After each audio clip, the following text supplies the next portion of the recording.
Anda he NCP MTP general ta NCP MTP branch ka section adu nava leu beu cha ta rora dai na cha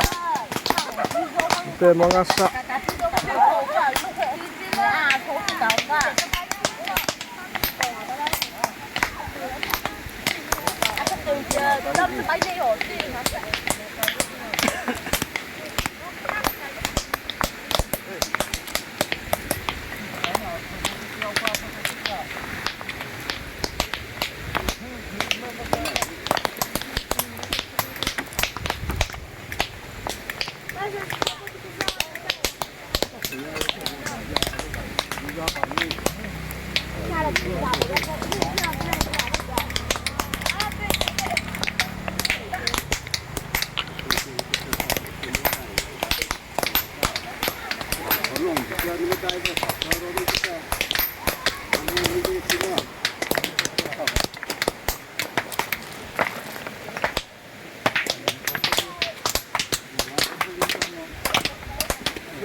session like normally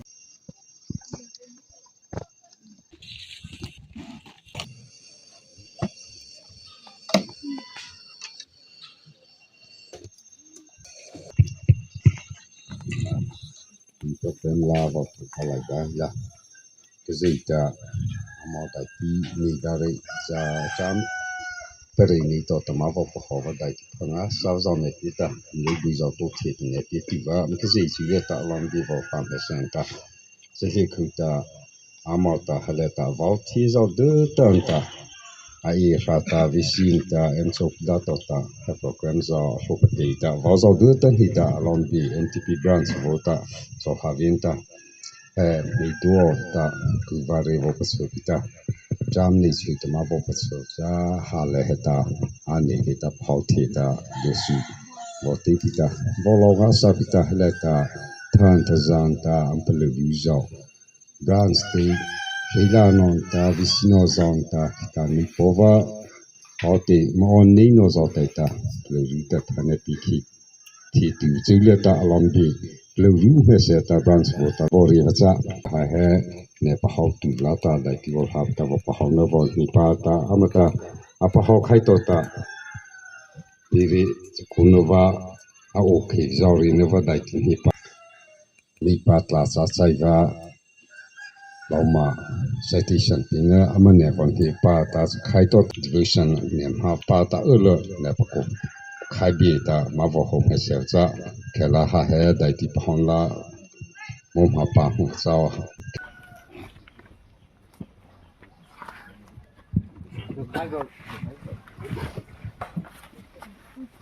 amo he brings amadu hat ava permisona lubu wobu sata amo he alawan sabata mbo pahova sa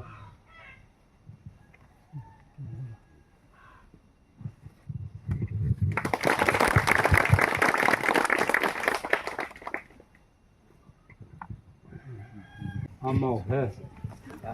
lubu impahon lubu sita he ni chipi ko sata achino zodo papota New JPMT pizza ta head Hosaipa Amalo na permission to citation in what is down.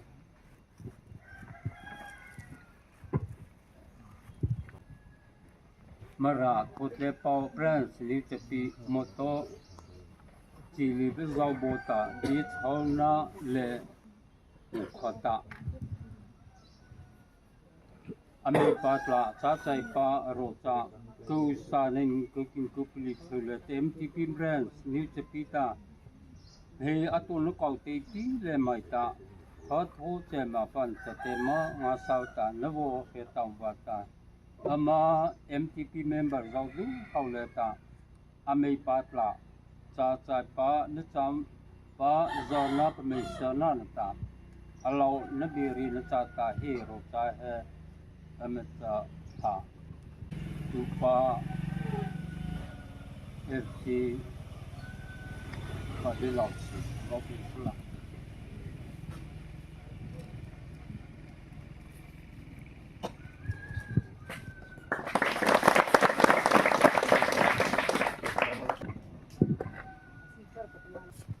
đại tia tem và ta bực khát ta mầm hà hạt sa sula peti ri ri go ta achana namni vraita namde vraita namato pamai le ta so khazi pa ro na na o pa sai ta to te ha he khazi ta tin ra sa ta he kala o ta khizo le ta ro bo ro ta le cha ro ri ti pa alai ve zo chao ve zo au ta khi chu le ta vi si zo ro ri ti cha ta khaze ta ro bo ro ta vi si rai phe no hi ta ti ta akhum khok khai the lim wa ta ko tle ve zo em cho pi zo ta amar he than ko la to ta tin ra cha ta khe o ta khaze ro ro ho ta abo lu kla chi ta he nabathin ra kho sa bo he chi ta chele ta ma chau ta bo re khu cha namato wo mai ko cha khaze pa ro na na ta to cha mo so to kha cha ta chwa ta kamei aparo no so no so ma kamei palu cha no so ma cha ta ra he cha lim chi ta ti na ra pha na ta ti na ra abe chi na ta ki chi op thai chi na ta ata pa me so na ta vi si zo ta ama he thilin khola le ta ama ti na ra ya be ma cho ho zo cho to la lo ra zo thei ku zo pare o vo tai ta ama phang de kha ta ti na ra khi la ama ko fi lo ma no le ta khi he tle chi pa khi tha phare ta cha ta pa ju po vo ra sa pa be sa no ko le ra kha ta thein te ti pa be sa no ko le ra kha ta khi he zo ta ta ame khi le ta thei tu zo pa che ma ta so zo hi ta po vo zo ame nge rau che ma ta a khi le che pa thai che ma ta ta he tle pla cha ta a tu o he vi si ama to thalin khola ta ama to khe cha nama to mai ko cha khaje ro na na ta to cha mo so ta khaje ga a khai mai ko to pi ta a khai le mai ko amara pa ne khaje ga am par no sa ma cha khaje ro na na cha ta ka mai apacha ta le ta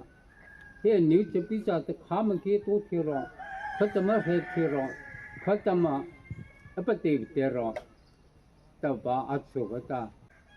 ni che pi pho no cha ta ke cha he la te lo ma ta ri chi ra ru na ka pi mo sa le ta a pi na a me pi no he na ka ze ru na cha ye ta ka a ma ta chi ta do ri ke cha che ke la fa cha no bo he la men ma ta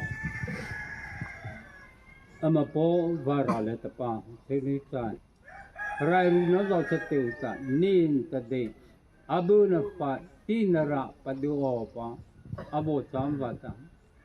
cha na ra ro no cha le pa ki zo zo ko zo pi ta avam cham va ta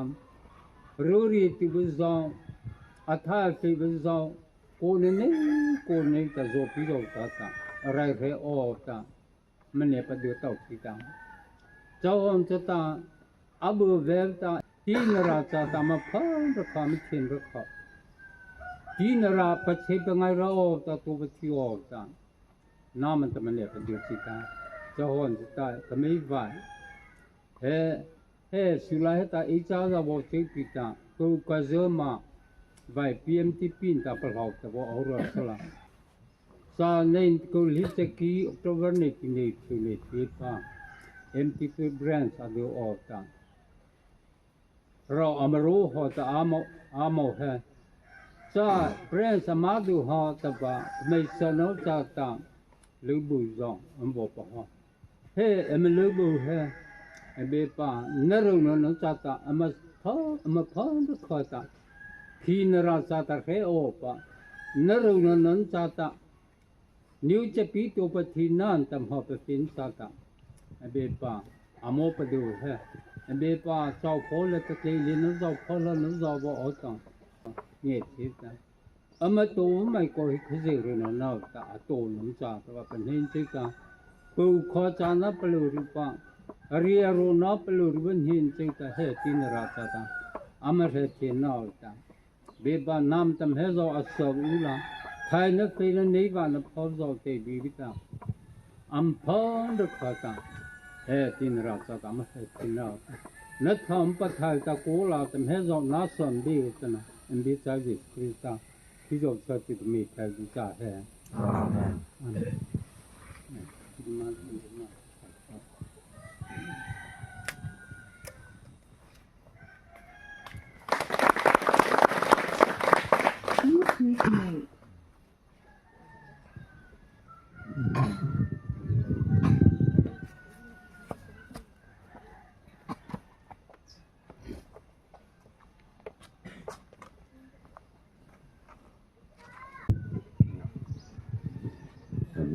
Dunia bahau tu sila tak along di bawah sekolah है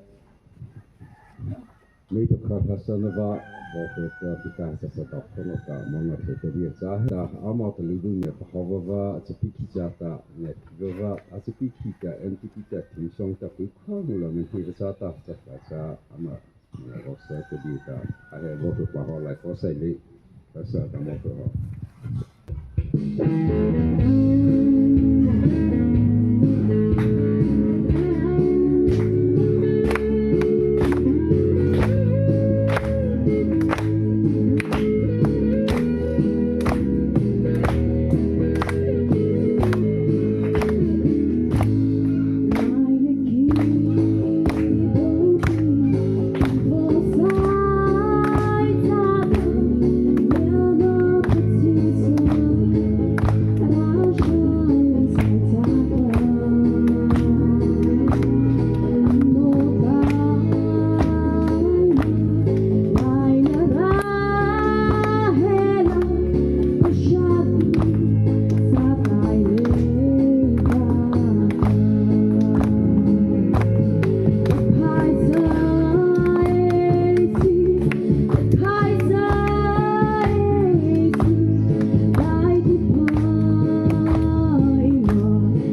data asa sign letter along be body kida be outa visino pola tota zota suzo never pasai ta lubu ti tam so ta volom se ta se kuta em so pila tota belum ne servanta ama pasai ne zo mtp so ta ama pasai zo so ta along be vol 5% ta se kuta only ne pola to so ta ra probation to ta ama hon zo wo never patita mtp never di Sonova bi soleta along be vol papita mấy bác con ta bự khoa ta hè lưu bự tung nữa là ta mình nhớ rằng tam tham gia giàu ý ta never bố thí chính là ta branch mi ta along bi vol ham hết sếp ta sau khi khử ta hè amo ta là ta zo bi vào zo đỡ ta ni ta cha sang là ta along bi zo ham hết sếp cha hè hot là ta MTP branch thì tu là ta tha bắt lưng na ri là bảo tị là ta ama lebu bahati ta bore hokata adi chona ri la khintla he daw khono ta adi chota mb river athi thai ta daw khono ta ma pabu kha khela ha man la bosa ti ta bosa hokata ama to pati chingi heran ta penge sawa ta kimi ta khata daw khono ta re paru la pauting ta daw khono zo pi le ta tha tho ta mu khata am tha la khe to pati chingi ra penge sawa ta ha to ta na to patin sa ta da khono ta mom ha kla bi ta sa sai la ta sa ho bi sa khela ha he ma dai ti khonu ne hi wa tha san ho khu ya ta sa ha ta ani tam hi tu wa ma vo pan hi sa ki pa sa ho ti no ani fai no ma khai cha ta ki chu le ta awa athi zau du ta a khai na mi kha tan ma vo kla bi ta ma sa vo ho pa bi wa sa e khela ha he achana khona wa thasan ne ni wa ta bispi vo so pa ho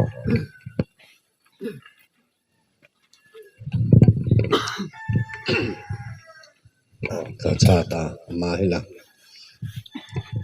hallelujah po chonu cha ba ra le ta opa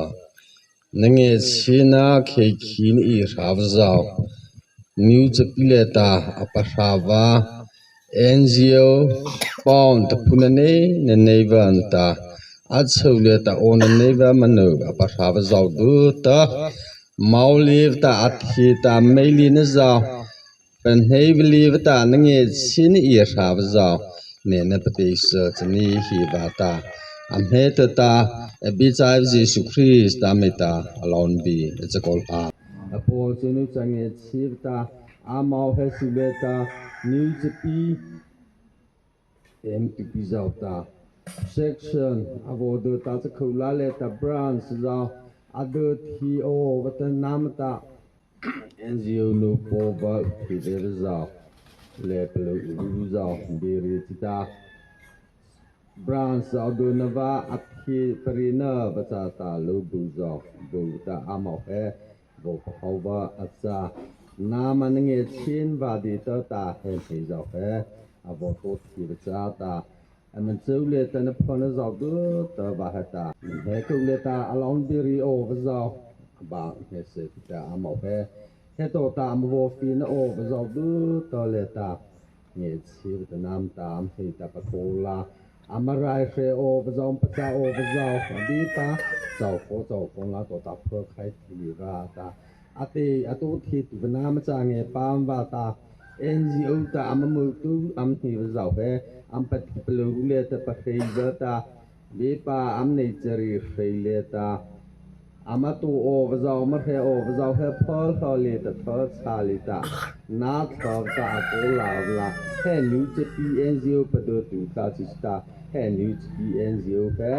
be pa fe ne nei van zau na vo te bi o va ta ma pe to rai fe zau do chu la le so ta nge chin ba pa zo ta na vo tho lo ma bi o na allow na bi rin chu ta be cha Jesus Christ ta me te nge chin ko he amen